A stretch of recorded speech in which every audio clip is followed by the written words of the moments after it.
Vamos então continuar o nosso estudo do livro Mediunidade, Desafios e Bênçãos, de Valdo Franco e Manuel Filomeno de Miranda.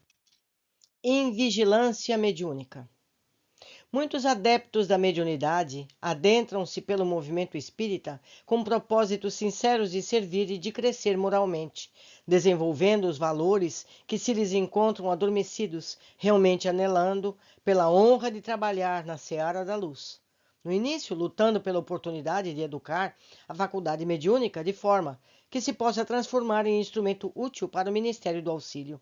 Deixam-se dominar pelas emoções, esquecendo da reflexão e dos cuidados que todo o esforço de tal ordem exige de quem se lhe propõe executar.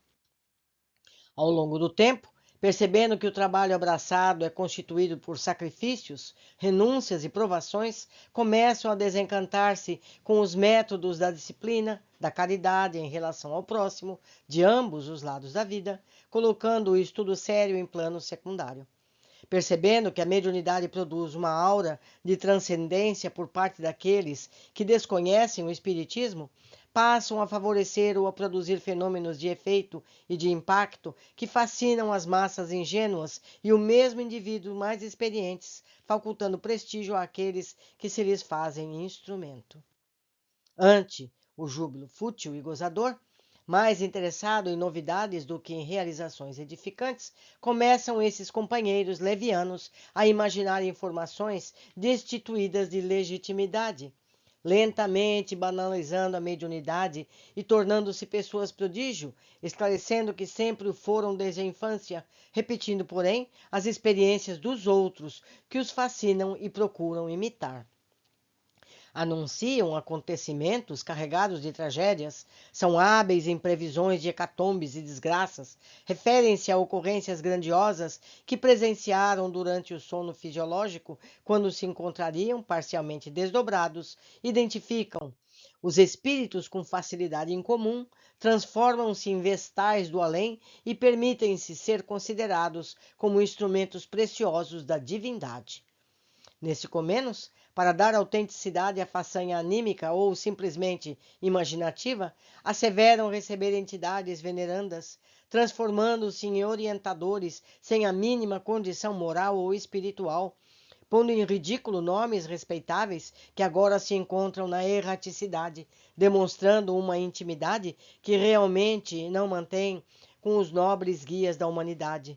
De um para outro momento, saltam das experiências mais simples no campo do exercício mediúnico para as comunicações mais graves, selando com a respeitabilidade os nomes honoráveis com que escrevem ou enunciam com ênfase e pompa, embora mantendo um manto de humildade que se disfarça a presunção, um verdadeiro campeonato de competição com os demais servidores da causa de Jesus, despreocupados com as glórias do mundo e cometimentos com a ação do bem.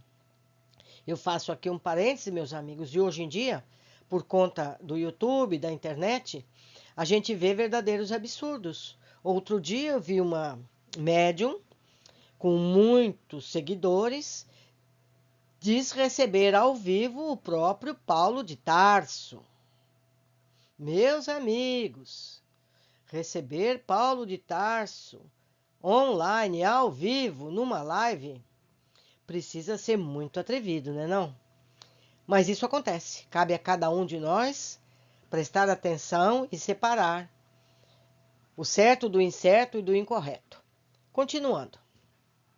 Com muita propriedade, o sábio codificador do Espiritismo considerou que o bom médium não é aquele que apenas recebe os bons espíritos, mas aquele que tem facilidade com as comunicações, isto é, que possui sensibilidade e sintoniza facilmente com os mais diversos, demonstrando dessa forma a sua maleabilidade para a execução do fenômeno. A semelhança de qualquer outra faculdade da alma, que no corpo se reveste de células para a finalidade a que se destina, a mediunidade exige cuidadosa educação, impondo àquele que a possui seriedade, vida mental ativa e equilibrada, contínua sintonia com os campos vibratórios diferenciados do envoltório físico, comportamento mental saudável, sentimentos de solidariedade e de compaixão, a fim de atrair os espíritos bondosos que têm interesse em contribuir em favor do progresso da humanidade. Trata-se de um esforço contínuo e discreto, sem testemunhas nem aplausos, no santuário interior, em convivência permanente com as fontes geradoras da vida. O médium sincero e interessado no seu, como no desenvolvimento do grupo social no qual se encontra, é discreto, mantendo pudor em relação às comunicações de que é objeto, não se jactando nem se impondo, antes preservando-se nos cuidados que devem constituir a pauta de comportamento de todo aquele cidadão de bem. É, portanto, estranhável que não merece fé a conduta de indivíduos que, de um para outro momento, transformam-se em médios ostensivos ou fazem-se passar como tal, deixando-se seduzir pela imaginação fértil e ambiciosa ou por inspiração dos espíritos frívolos que se comprazem com a sua leviandade e presunção. Eis porque o ministério edificante de participação nas reuniões de consolo dos desencarnados em aflição torna-se-lhes irrelevante significado, porque os educa no dever que lhes desenvolve as emoções delicadas que abrem espaço para as virtudes da caridade, da compaixão, para os sentimentos de solidariedade. Nessas reuniões, e logo depois, naquelas de natureza desobsessiva, não há lugar para exibicionismos de ocasião, nem disputas por lugares de destaque no picadeiro do circo social dos desocupados.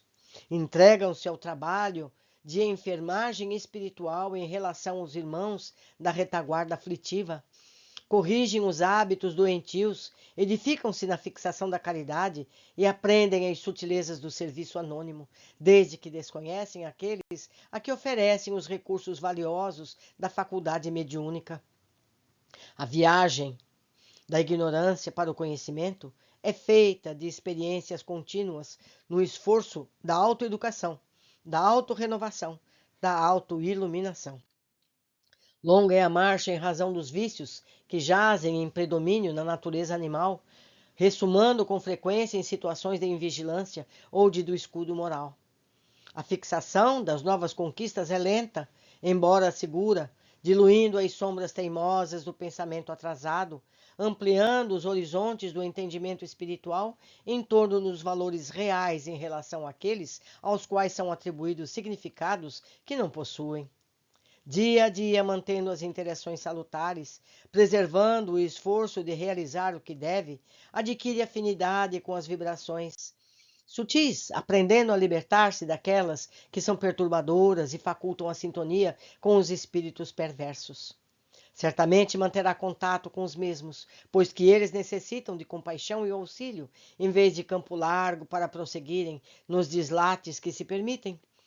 A situação, porém, não será deplorável para o médium, mas de significação proveitosa, porque o adverte sem palavras sobre os riscos e os desafios a que se encontra submetido enquanto transitando pelo carro orgânico. Tal comportamento austero impede, sim, que as suas forças psíquicas e físicas sejam dominadas por esses verdugos que permanecem fora do corpo físico, ainda comprazendo-se de infelicitar em gerar conflitos e dificuldades. Assim procedendo, o médium sincero adquire respeitabilidade mesmo em relação aos desencarnados que lhe percebem as emanações psíquicas e morais, sendo simpático aos bons e ficando refratário aos maus. Esse abençoado ministério impõe graves responsabilidades, que nunca impedem o médium de ser talvez enganado, mistificado ou fascinado, caso mantenha as íntimas paisagens e interesses escusos em relação à faculdade. Havendo-a recebido gratuitamente como instrumento hábil para reparar o passado de enganos, para crescer emocional e espiritualmente, não se pode aproveitar para conseguir as compensações materiais, sempre dispensáveis, porque nada se equipara a uma consciência tranquila quando se vive corretamente. Os indivíduos sobrecarregam-se de coisas vãs como mecanismo de fuga ao enfrentamento com a sua realidade profunda, anestesiando-se com as preocupações externas pelo recear do autoconhecimento. Desse modo, preservar-se o médios das ambições fascinantes e mentirosas do mundo constitui um dever impostergável, que o auxiliará na conquista interior da paz que lhe é imprescindível, para o exercício digno da faculdade que lhe foi concedida pelo Senhor da vida e para a própria felicidade. Ficamos por aqui.